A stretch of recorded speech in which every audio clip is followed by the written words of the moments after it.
change that much. I don't think as a manager that you do change drastically over the years. I think you set out in management with a certain style of football that you play. I think you have a system that you like to play. You have a certain style of players that you like to sign. And I think your system evolves. But you know what? I think if you look back at the start of Guardiola, Ferguson, Klopp's, I think they played the same football as what they did at the end. And I think the problem with Jose at this moment in time, I think he's being treated slightly unfairly by the media. I think he's come under a lot of criticism. And he hasn't got the players, I don't think, to actually play the system and the way he wants to play. We'll look at the system and tactics in a moment. We'll do that shortly. But what about his management style as well? Because that's come into question this year, particularly one or two individual players. Paul Pogba's one, and Luke Shaw is another one. Luke Shaw's the standout one because of... he hasn't gone public on Pogba, but he's gone public on Luke Shaw. And look, I've thought long and hard about this because you think to yourself, Luke Shaw should be England's #1 left back. Probably should be one of the best left backs in the world. I drove 5 hours down to Southampton under David Moyes. We watched him play for Southampton, and straight away I thought, you're going to be the best left back that I've seen for a long time. United signed him, and he's not fulfilled his potential. And then obviously he got his injury with Van Gaal. He then Jose came in, didn't play him at the start, then started to publicly have a go at him. Why? And I think it's the same issues he's now got with Luke Shaw that Pochettino had with him, his youth coaches had with him, Van Gaal had with him, the England managers have had with him, and it's no coincidence. It's just that I think Jose's gone about it in a different way than all the other managers. Absolutely. Well, plenty of people have had their say, of course, haven't they, about Luke Shaw. Let's hear what Jose Mourinho has been saying about him over the last couple of seasons. He had a good performance, but was his body with my brain. I thought about half-time change, but I thought it was too harsh for him. The way he trains, the way he commits, the focus, the ambition, I cannot compare. He's a long way behind. Look, in the first half, every time they went in his corridor, the cross was coming and the dangerous situation was coming. I was thinking for him when to close inside, when to open, when to go in depth, when to press the opponent. I was making every decision for him. I think Luke started so-so, which is normal. 21 years old is old enough to have a better understanding of the game. I had to bring Ashley Young to protect the team and to protect Luke. The young ones under pressure and under criticism or improve or don't improve. Tough love or over the top? That's the question. What would you say? Look, in the modern day, and I would say footballers are slightly more sensitive than when we were. I think we take something like that in our day. Our manager in the dressing room digging us out in public, telling us if we're not being good professionals, not learning, not working hard enough. And I think it's such a surprise nowadays is because I think there's this like comfort blanket all over players. I think what he's doing there, Jose, he's trying to get something out of Luke Shaw, someone with all that ability that's not fulfilling. He's got so much talent, this boy. But you look at him as an athlete, and at this moment in time, he's falling short. Is that the way forward with Luke Shaw? Because he strikes me as someone that needs an arm around the shoulder rather than the kick up the backside. He may have tried that. He may have gone through the process of arm under the shoulder, kick up the backside, leaving him out the team, putting him in the team, extra training. And eventually it's got to fall on the player to say, I've got to take accountability for my own performance. Do you think he's tried that? Or not, all those things? I think, well, Jose's style, when he first goes into a club, is to get close to his players, is to get a real good relationship with them, get close to them, know them inside and outside. The players at Chelsea that he left that were successful with are still in contact with him now. Still at Real Madrid, still at Inter Milan. The Inter Milan players cried when he left, so he gets close to his players, but he's obviously not worked out Luke Shaw. He's still very young, Luke Shaw. Yeah. He's 22 years of age. How would you have reacted? I mean, it would have been very different maybe at 22 to, say, 29, 30. to this sort of criticism? I think the thing for Luke Shaw now, either the penny drops or he has to get out of Manchester United, or Jose Mourinho leaves Manchester United, another manager comes in and tries to get the best out of him.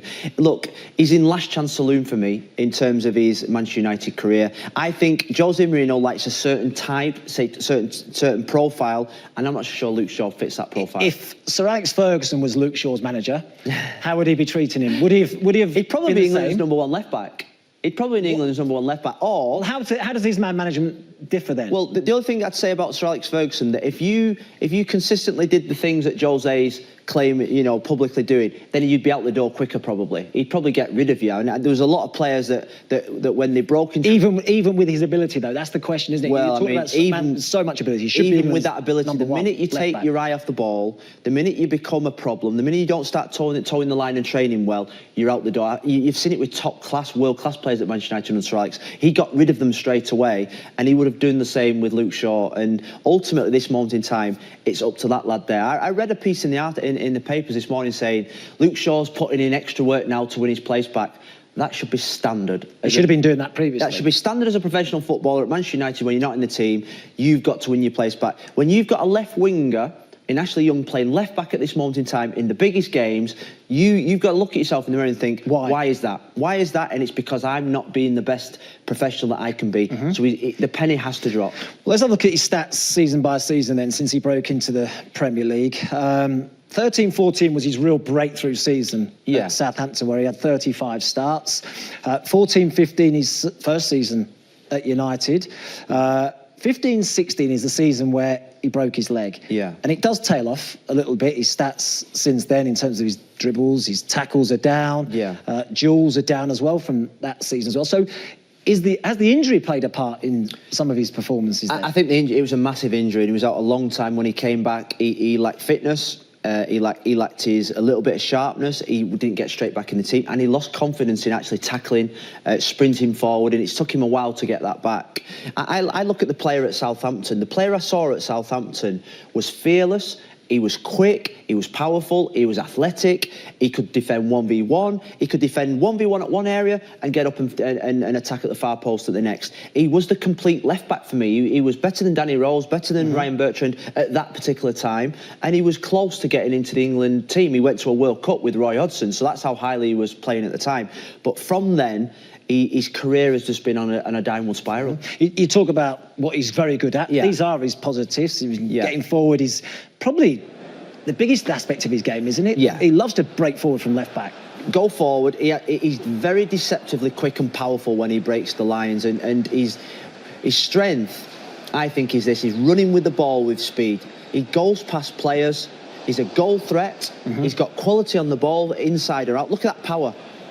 Do you see a way back for him at United under Mourinho? No, I don't. Don't you? No, I don't. I think Mourinho's made his mind up. I think when managers make their mind up about a certain player, it's very difficult to change their minds. And obviously, Jose has this opinion of Luke, and now I think for Luke Shaw's career, psychologically as well, because it must be difficult for him to hear your manager speak like that in public about you. Is difficult, and I'm not so sure. Can you remember Mourinho ever doing it about any other player, being as critical in public as he has been about Luke Shaw? No, I can't, to be honest with you. I mean, you look back, maybe Joe Cole at Chelsea. When Joe went to Chelsea and Jose was there, I remember him subbing him after about 25, 26 minutes away at Fulham.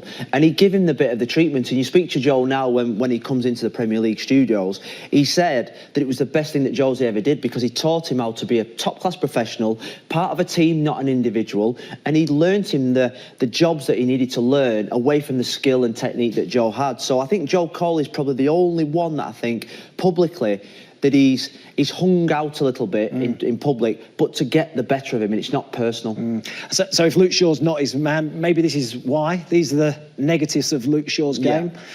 Defensively is a weak spot in his game. Switches off. I always feel that 1v1 he's a good defender 1 against 1. Well, yeah, because he's got the athletic attributes, but it's things like that. You know, he's out of position there. Too high.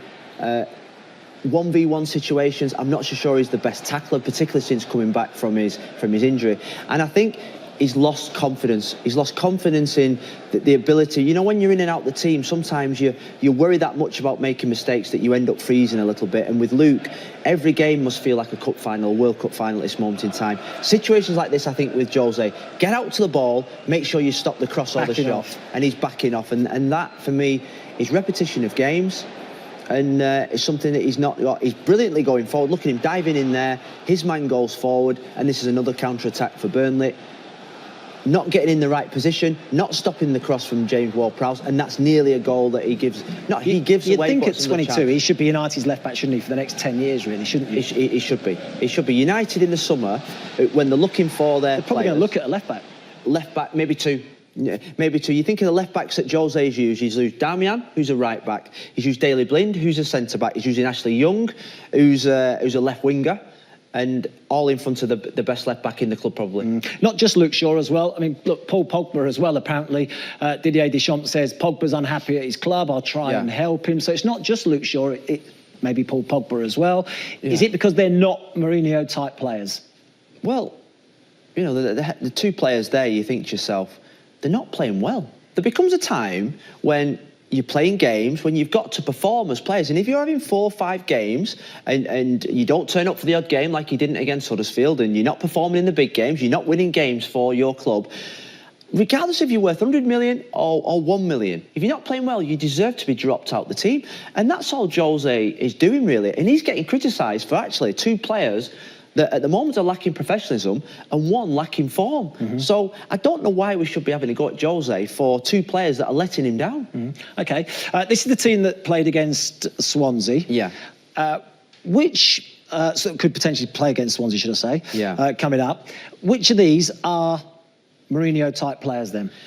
Well, we're talking about a Mourinho-type figure. I think the qualities that I think Jose likes is toughness, robustness, playing every single game, discipline, can do jobs for the team. So Lukaku stays in for me, Sanchez stays in for me. Mata, even though when he first joined Jose United, you thought he was out the door, I think he will bring somebody in on this right-hand side, but I think he's proven, so we'll just take him a little bit to one side. Matic definitely is. He's the one that he puts everything on. Eric Bailly, I think, has got those qualities.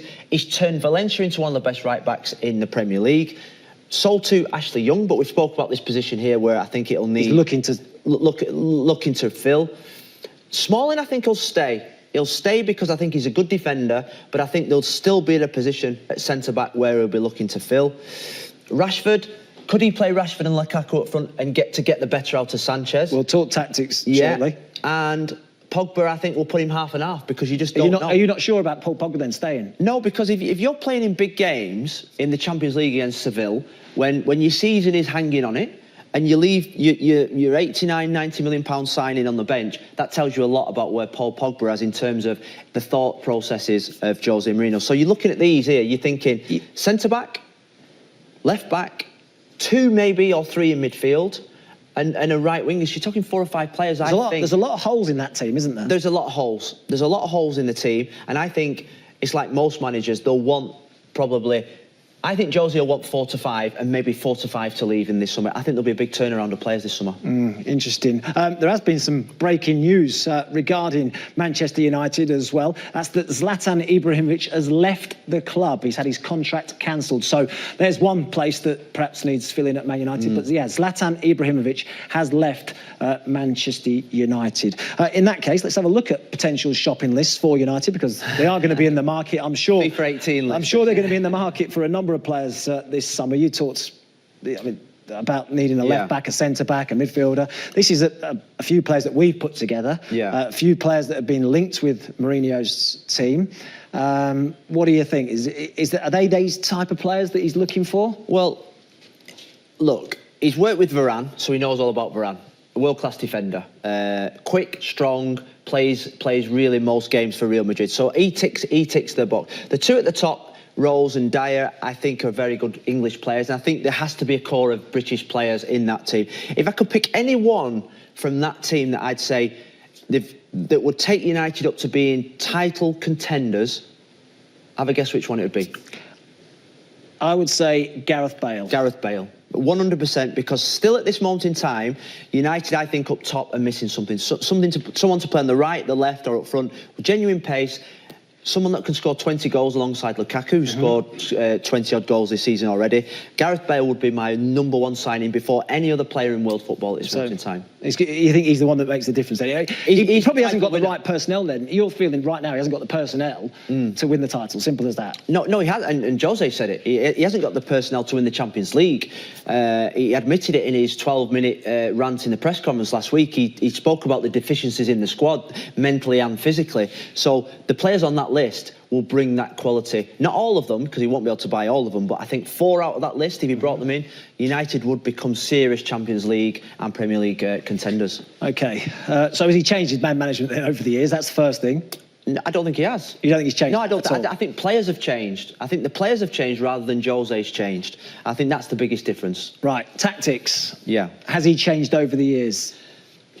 Well, he's changed since he's come to Manchester United. And I think the biggest change at Manchester United that I've known, that's probably been my biggest surprise, and it's down to probably the players that he's got, is that I actually don't know what his system is at Manchester United. We go back, I think we're going to go back to the Porto era, the Real Madrid, the Inter Milan era, and the Chelsea era.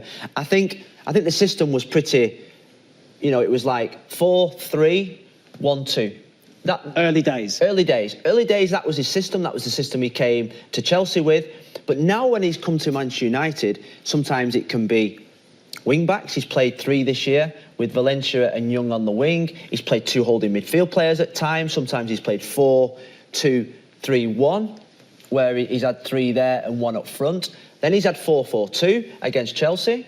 So he's not actually had a settled system or settled team, which has surprised me. Is he killing football, though? Former Dutch legend Brian Roy said Mourinho is wasting Rashford's talent. He doesn't care about entertaining the fans. Do you think he cares about entertaining the supporters? Or is it just all about winning, pure and simple? Supporters, I think it's all about winning for supporters. I really do. I think if United win the Champions League or the Premier League, I don't think United fans care about maybe shutting up shop in certain games. I think you players, if you're a top player and you're at a top club, you want to win trophies. And there is nobody better than Jose Mourinho. And I don't want to be on here today defending Jose Mourinho, but I think he's getting a harsh criticism from the media. I think he's, at the moment, he looks like he's the one that everyone's going for. And what people forget is, and that's where the balance comes in, is that the amount of trophies he's won. The amount of trophies he's won means that he's one of the best managers probably of all time. 20 major trophies, but is it okay to play that way with a smaller club? And I'll go back to Porto. You mentioned Porto. So you're saying Porto, they played 4-3, that's how they played, 4-3-1-2, wasn't it? Yeah. Is it all right to play a defensive way, everyone behind the ball, try and hit teams on the counter-attack, maybe press in the front with the 2 up top? But is it okay to do that at Porto, but not okay to do it at Man United? Well, look, I played in the Manchester United team that was knocked out the Champions League. To Porto. When Jose ran down the touchline, slid on his knees when he announced himself to English football. That team wasn't a defensive team. It had some good players. It had some players in midfield that would hurt you. I mean, you think about Deco, Alberto, who I played on the. I was fullback. He was left wing. It was fantastic. There's the team. That's the Champions League final 2004. Yeah. I suppose it's no coincidence actually when you look back. He actually signed a number of these players for Chelsea as well, didn't he? Ferreira, Carvalho, Deco. Basingwa, did he sign Basingwa as well? Yeah, Basingwa. Manish came to Chelsea at one point. Nuno Valente went to Everton. So players he knew, players he trusted, players that knew would fit his system. It was a brilliant team. It was a brilliant team, and it wasn't just a defensive team. It was well organised. It had a good defensive foundation. I think that's the key for every team. With 2 up top. But he had 2 up top. I mean, he had Benny McCarthy playing up top, or Jankowski played up top at Old Trafford. But Benny McCarthy, he always had a big man up top around a Deco who would play a little bit deeper. Was he the key though, Deco? Yeah, because he had the quality. I think in every Jose team, he always has one player that allows him to be that special player.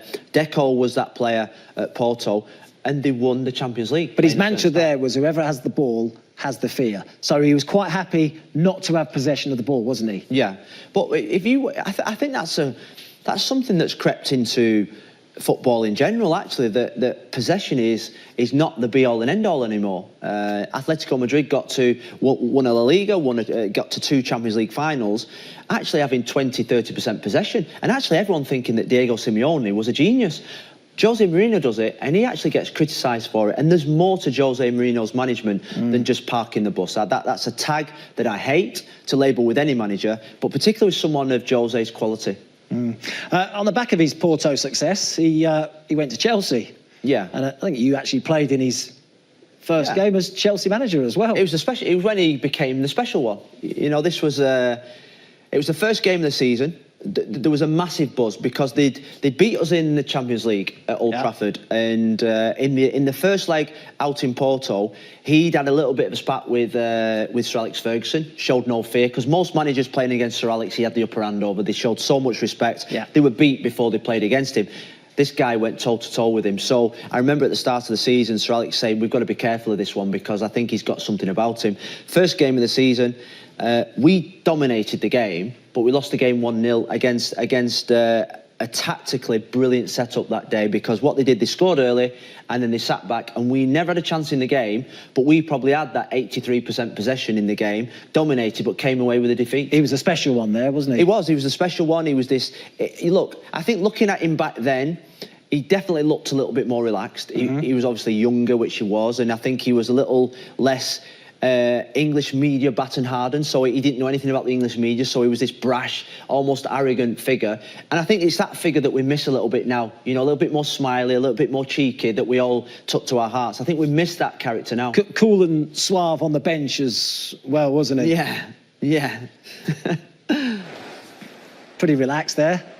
Yeah, and the system, I mean, this is the team he played then, and we'll just take it forward a little bit. And it is back to that Porto team, if you like, isn't it? Yeah.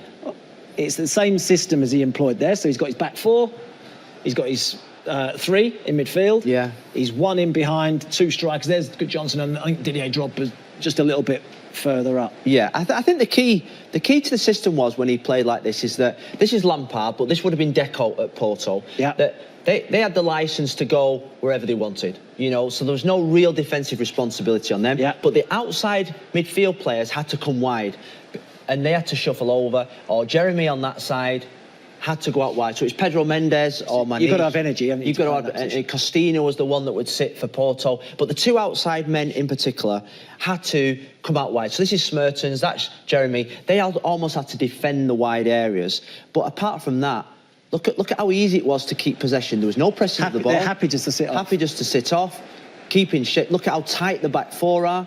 And he got Chelsea well drilled. Look, United get easy pressing from the front. Again. There's your 2 up front. Pressing, but Johnson and Drogba. Yeah, but there's still that compactness. Look at Smertens coming out wide here. Wide midfield player coming out to help Wayne Bridge with the ball. It was just a good system. And what about this position here?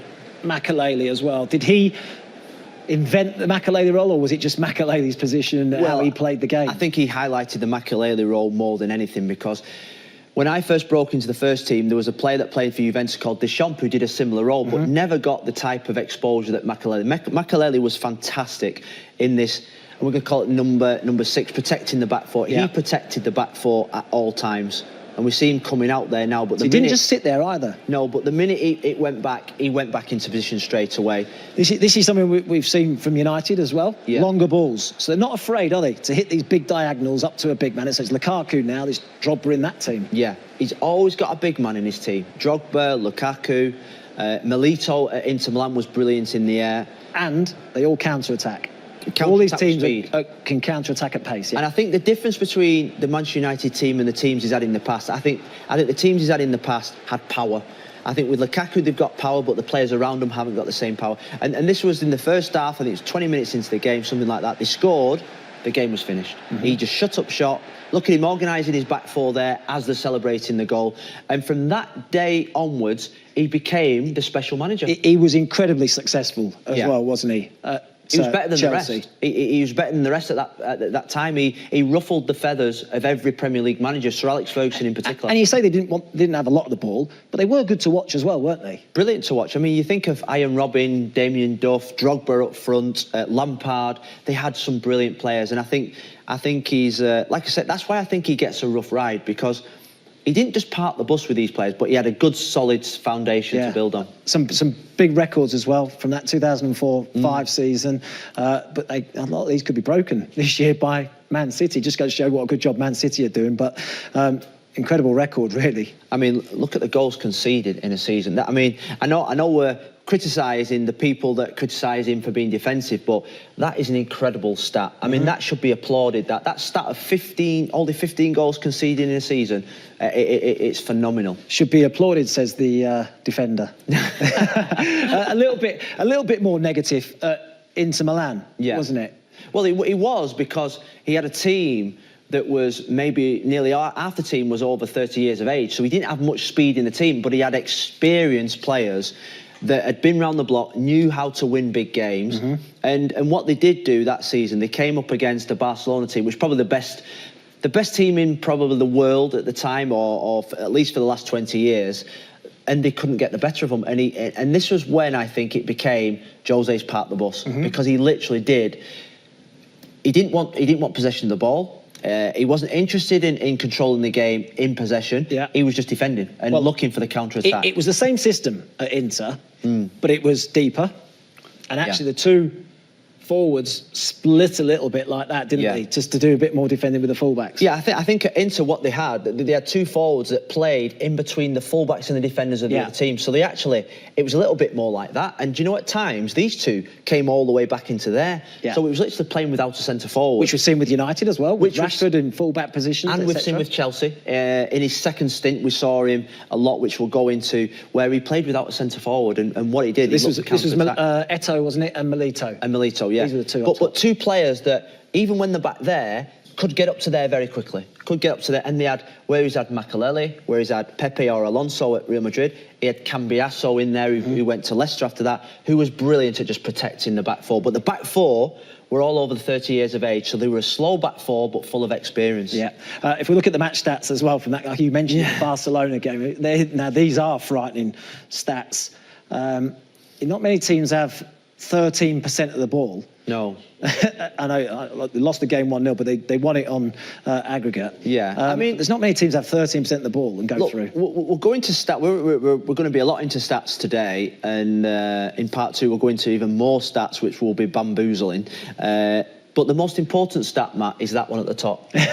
No, it is. They lost the game 1-0. They lost the game, but they won the first leg 3-1. And they won the first leg 3-1. So actually, forget stats, forget how many shots, forget how many final third entries, forget what the possession is. Barcelona went home on the plane losing, and Inter Milan went on to win the Champions League. So don't come to me with all these stats when actually Inter Milan won the game. Is there any point in us getting our next guest out? No, Alexander send him home. Send him home. There's no point whatsoever. One shot and none on target either. But Inter Milan went through and won the Champions League. That's all that matters then, isn't it? It's all that matters. And when people are having a go at Jose Mourinho, think of the 20 major titles that he's won. And do you know what? I'd rather have a title and a medal in my house at home than go home and finish in my career thinking, oh, I played really nice football. Well, where's your medals? I haven't got any because we just kept possession. We're not criticising Jose Mourinho. We're just talking. The question was, how much has he changed over the years? He's been very successful, and we've shown a lot of the success as well. Real Madrid under Jose Mourinho actually outscored Barcelona in a couple of seasons. He did what? He outscored Barcelona? People think he was defensive, and he outscored Barcelona a couple of seasons by 7 goals. Is it a club there, Matt, Real Madrid, where you have to attack? Similar to Manchester United, where you have to play a certain style. They do not accept at Real Madrid you're playing a defensive system. And he had Cristiano Ronaldo, Benzema, he had brilliant players. So that is brilliant stats. Forget me if I'm wrong, he won the Champions League, did he? Or he won the league with... Won La Liga, he won the league with... And he won it by 9 points. Yeah. He beat the best team in the world at the time, Barcelona, and won the league by 9 points. And actually, in that team, it was slightly different, his formation. He did change at Real Madrid. So if we go to the coupons again, and he actually played 4-2-3. He played like this. This is how he played, really, as it is. Like this, with Mesut Ozil in the number 10 position. Yeah. I think it was Benzema up top. Cristiano Ronaldo Playing on the left-hand side. yeah. So that, I mean, with those type of players, you're going to be playing an expansive style of football, aren't you? No, you are, mate. And you think you've got Xabi Alonso playing in midfield as well next to... He played Pepe, the centre-back in midfield a lot of the time. But at Real Madrid, I think he did evolve his style a little bit because of the club circumstances. Because of the club culture. Because of the club culture, yeah. And I thought when he came to United, he had to do the same again. Because at Chelsea, I think you can win... You just have to win. I'm not sure about the style. I'm not sure there's a style culture there, but I think at United there is a style culture. And I think this season and last season, people have criticised him for not following the traditions of Sir Alex Ferguson, the club culture. But I think he's probably getting there, but it's taken longer than he thought. From Real Madrid back to Chelsea. Yeah. He was then the happy one as well at Chelsea. And actually, some of the football he played in that first half of the season, one of the first half of the season at Chelsea, was exhilarating, wasn't it? And I think they got beat by Tottenham around Christmas time, just after Christmas, and he went a little bit more defensive after that. This is the game against Lizard, another tactical masterclass you've picked out of them winning at Anfield the day that Steven Gerrard slipped. Yeah, I think this was the day when masterclass came out because they played without a centre forward. Literally, I mean, this makes me laugh. Mo Salah playing for a Jose Mourinho side on the right-hand side. You've got the back. I'm going to say back 4, 5, 6, but it was actually that was Schürrle on the left side as well. It was a back 7. He got booked that day, Mo Salah. He's not been booked all season. What does that tell you? It tells you he's playing, not there. He's playing up here for Liverpool, isn't he? Yeah, well, he's not getting involved in defensive responsibility. And if you remember Liverpool at the time, it was Suarez up front, wasn't it? There was Coutinho in midfield, Sterling there. They were fantastic. They were probably better than Mane, Firmino and Salah at this moment in time. So he went there, he played without a centre forward, he played Schürrle and Salah wide. Demba Ba played deeper on Steven Gerrard, and they went there. And actually, I'm just going to take it back very slightly in his position in this team. I know Matic is here, but Mikel was his Nemanja Matic at Man United, wasn't he, at that time? Well, look at his two holding midfield players there, Matic and Mikel. They aren't going to go anywhere apart from sitting in front of the back. It's not expansive, is it? It's not expansive, but you know what? On this particular day, I think it showed the quality and what he's got. And look, it was... Yes, there was a mistake. Mo Salah looking really young there. But it was a mistake by Steven Gerrard, which we know about here. But, again, big man up front, Demba Ba goes through, sticks the ball in the back of the net. Then you go to the second half. That was the counter-attack. And it's the men behind the ball that I think is... It's astounding, really. It's astounding. You look at this area here. The men behind the ball. That's almost everybody, apart from... the Demba Ba up front behind the ball. And as we take it forward now, there's no way through. Look, stop there again. Just highlight Mo Salah. Mo Salah there. You've got everybody again in this area. Within 25 yards of the goal. And when you win the ball here, normally you say to yourself, right, you win the ball, spread wide, make the pitch big, play through the thirds, play midfield, into your number 10, to your centre forward. Chelsea, at this moment in time, Matic gets the ball. Not afraid to play long. There's the long ball, and there's your big centre forward getting a hold of it. Big centre forward, and there's your flying machine, who we've seen this year, probably going to be the player of the season, caught up. And this is what you need when you counter-attack. You need players to get up. Well, then you need your big man to get a hold of it up top as well, don't you? Again, men behind the ball, last-ditch emergency defending. But look at this for a counter-attack. In fairness, this was Liverpool chasing the league. It was. One goal behind, everyone going forward. And do you know what I love most about this game? The celebration. No, I did. I really did, because it was a masterclass. It was going to Anfield with a game plan, sticking to it, trusting your players, and he delivered on the big occasion. This man delivers. So I suppose over the years, I think I'm related to Jose, aren't I? Well, you must be. Over the years, then, his man management hasn't particularly changed much. No. Tactics have evolved a little bit, haven't they? Yeah. And you talked about United, how they've played different systems all season. They've played 4-2-3-1, they played 4-3-3, they played 3 at the back. Yeah, multitude of systems. Could he go back to exactly what he started with at Porto and Inter Milan and potentially play this system? So if this was his team, plays Matic in there, Pogba in his favourite position, then in a 3, yes, on the left-hand side. McTominay, Sanchez in behind a 2-man front line of Rashford and Lukaku. How does that look to you? Well, if we just put the players back into the original... Where's Matt? If you just put the players back into the original shape... I just spent ages doing that. No, I know, but if you look back at this original team that he's been playing, you think to yourself, well, Pogba's not really that good in a 2. Yeah. We know that. Rashford doesn't want to play on the left wing, right? So you put Rashford up front there. Sanchez, I think he's better central, so... Where's McTominay? So you bring McTominay back in. That's only one change from the team. And all of a sudden... Does it look more attacking, though? You've got Pogba back in his Juventus position and Fran's position, where he's got the whole of this left side to go on. We've got... United